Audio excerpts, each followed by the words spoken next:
कुछ लोगों का कहना है कि शाकर द्वीप जो है वो ईरान या फिर तुर्की है।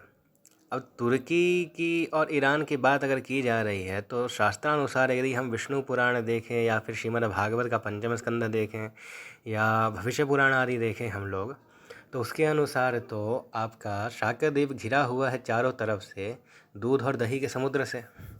अभी ये बताइए कि ऐसा ईरान या तुर्की में कहाँ कब से हो गया? और ऊपर वहाँ तो आपका कलयुग का प्रवेश भी नहीं है। आपका विष्णु पुराण का ही दूसरा अंश में दूसरे अध्याय में कहा गया, त्रेतायुग समः कालः सर्वदैव महामते प्लक्षद्वीपादिषु ब्रह्मन् छाकद्वीपान्तिकेषु वै पंचवर्षसहस्राणि जना जीवन्त्यनामयाः धर्माः पंच तथैतेषु वर्णाश्रमविभागसः वर्णाश्च तत्र चत्वारस्तान्नि बोध वदामि ते। मतलब कि अब ये बताइए, यहाँ तो लिखा हुआ है कि प्लक्षद्वीप से लेकर शाकद्वीप पर्यंत छहों द्वीपों में सदा त्रेता युग समान बना रहता है और इन द्वीपों के मनुष्य सदा है सो निरोग रहते हैं, 5000 वर्ष तक जीते हैं और इनमें वर्णाश्रम विभागानुसार 5 धर्म अहिंसा, सत्य, आस्तेय, ब्रह्मचर्य और अपरिग्रह बना हुआ रहता है सदैव वर्तमान।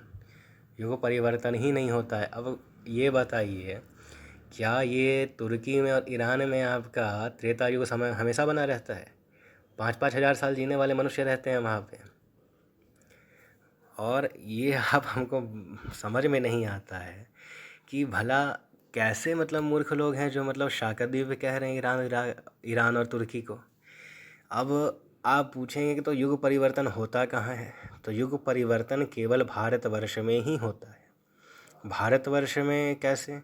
तो कहते हैं, चत्वारि भारते वर्षे युगान्यत्र महामुने कृतं त्रेता द्वापरंच कलिश्चान्यत्र न क्वचित। मतलब कि हे मुने, इस भारतवर्ष में ही सत्युग, त्रेता, द्वापर और कली नामक 4 युग हैं, अन्यत्र कहीं नहीं। मतलब भारत में ही है सो भारतवर्ष में ही केवल है सो युग परिवर्तन होता है। अब आप बोलेंगे भारतवर्ष में अगर है सो युग परिवर्तन होता है तो बाकी क्या मलिक्ष देशों में नहीं होता? तो मलिक्ष देशों में भी होता है। भारतस्यास्य वर्षस्य नवभेदान्निशामय इन्द्रद्वीपः कशेरुश्च तम्रपक्षो गवस्तिमान् नागद्वीपस्तथा सौम्यो गन्धर्वस्तयथवारुणः अयं तु नवमेस्तेषां द्वीपः सागर संवृतः। मतलब कि भारतवर्ष के 9 भाग हैं। इसके नाम हैं इंद्रद्वीप, कशेरु, ताम्रवर्ण, गवस्तिमान, नागद्वीप, सौम्य, गंधर्व और वारुण। तथा यह समुद्र से घिरा हुआ द्वीप उसमें 9वां है। यह द्वीप जो है ना, उसके उत्तर में दक्षिण तक सहस्त्रों योजन है। इसके पूर्वीय भाग में किरात लोग रहते हैं, पश्चिम में यवन लोग रहते हैं तथा यज्ञ, युद्ध और व्यापार आदि अपने अपने कर्मों की व्यवस्था के अनुसार आचरण करने वाले ब्राह्मण, क्षत्रिय और वैश्य शूद्रगण वर्ण विभागानुसार मध्य में रहते हैं। मध्य में रहते हैं ना, ये मध्य का हिस्सा आर्यवर्त है। कहते हैं ना, भारतवर्ष आर्यवर्त के देश है। ये आर्यवर्त में ही है सो हम लोग रहते हैं। बाकी विदेश यात्रा तो आपका निषिद्ध नहीं है, मलिक्ष देश हैं उसके अलावा भारतवर्ष में ही। ये सभी अमेरिका आदि भी है वो भारतवर्ष का ही हिस्सा है, परंतु आर्यवर्त के अंदर नहीं आता। ये मलिक्ष देश है, यहाँ पे जाना निषिद्ध है। इसके लिए तो कारपात्री स्वामी जी का जो विदेश यात्रा ग्रंथ है वही पर्याप्त है प्रमाण के लिए। इसके अलावा अब आप पूछिएगा, अगर ऐसा है तो हम लोगों को शाकद्वीप दिखाई क्यों नहीं देता है?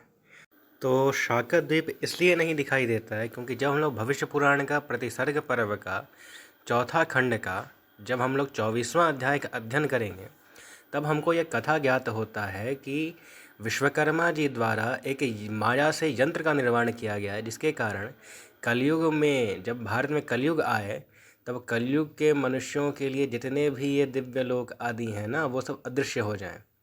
चाहे सुमेरु हो, चाहे आपका जितने भी भारतवर्ष के अलावा वर्ष हों, किमपुरुष वर्ष, हरिवर्ष, या फिर आपका जितने भी आपके द्वीप आदि हों, प्लक्षद्वीप, शाकद्वीप आदि, ये सब दिखाई ना दें। इस कारण से विश्वकर्मा जी द्वारा एक यंत्र बनाया गया है ताकि भारतवर्ष के मनुष्य वहाँ ना जा सकें कलयुग में। इस कारण से हमें दिखाई नहीं देता है। अब जब मैंने ये बता दिया तो मैं उम्मीद करता हूँ कि लोग शाकद्वीपी ब्राह्मणों को यूरेशियन ब्राह्मण या तुर्की या फिर ईरान का बताना बंद करें। जय जय श्री राधे।